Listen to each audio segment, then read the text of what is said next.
Hello YouTube and welcome to my channel. My name is Robert and today I am continuing with the month-long history of Rome. So we've looked at the calendar, how the months were named, so now, naturally, the days of the week. How did we get them? How are they named? I don't know. Maybe except for Saturday. Possibly. Anyway, that's what we're doing today, and I believe this is by the Traveling Linguist. So let's just sit back and relax and see how this all developed. And before we get into this, if you'd like to support my channel, please consider subscribing. It doesn't cost you anything, it's 100% free, and it really does helps my channel out. Hit the post notification bell. When I drop new content, you'll be notified. Give the video a thumbs up, and by all means, feel free to leave a comment. I do enjoy reading them. Okay, do you know the history of the days of the week by the Traveling Linguist? Here we go. If you've ever tried to learn a Germanic or Romance language, you may have noticed that there are a lot of similarities between the days of the week in English and the names for the days of the week in other Germanic or Romance languages. You may have even also observed that some of the days... Sorry, what are Romance languages? I don't know what that is. Days of the week in English are oddly similar to the names of some of the planets, namely Saturday and Saturn, and Sunday and the Sun, even though the Sun isn't a planet.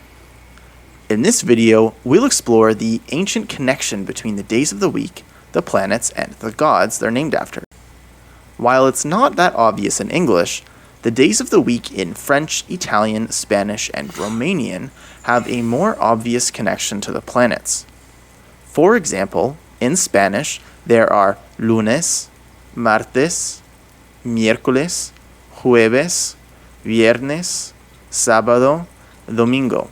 And for the planets, we have Luna, Marte, Mercurio, Júpiter, Venus, Saturno, and Sol.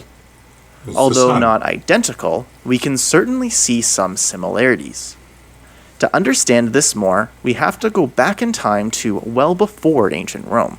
It is presumed that the use of the 7-day week originated in ancient Babylon between the 7th and 6th centuries BCE. Holy crap.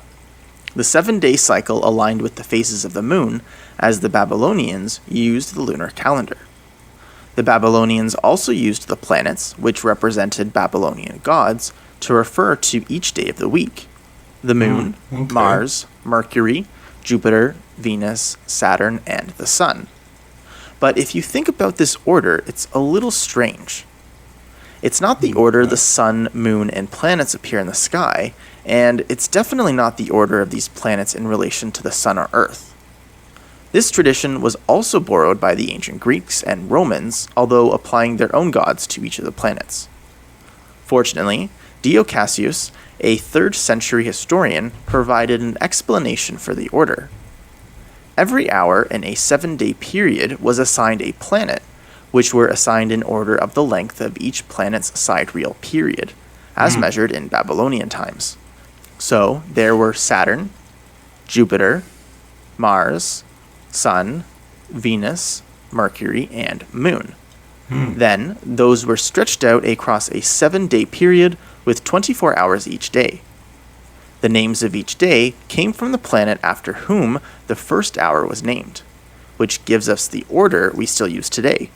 Saturn, Sun, Moon, Mars, Mercury, Except Jupiter, for Saturday. Venus. Although in many languages the use of the planets is common, the word for Saturday is a little bit less consistent. In many languages, including Spanish and Italian, the word for Saturday originates from a Hebrew word, Shabbat, or Sabbath, as it's commonly known in English.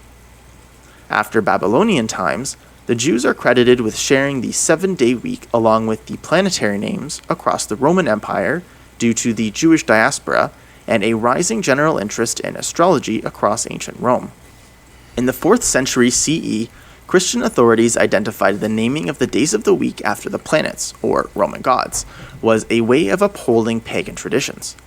Pope Sylvester declared that the days of the week should be named Dominicus, Secunda Feria, Tertia Feria, etc., literally meaning second day, third day, etc.